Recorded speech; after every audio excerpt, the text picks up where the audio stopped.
நெஞ்சங்களுக்கு தமிழ் வணக்கம். திருக்குறள் அதிகாரம் 19 புறங்கூறாமை. குறள் 9. அரண் நோக்கி ஆற்றுங்கொல் வையம் புறன் நோக்கி புன்சொல் உரைப்பான் பொறை.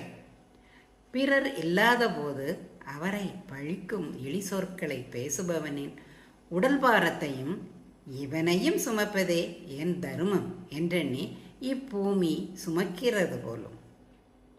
அரண் நோக்கி ஆற்றுங்கொல் வையம் புறன் நோக்கி புன்சொல் உரைப்பான் பொறை.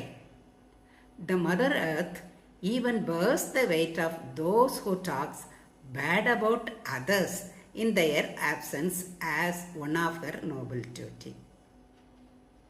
அரண் நோக்கி ஆற்றுங்கொல் வையம் புறன் நோக்கி புன்சொல் உரைப்பான்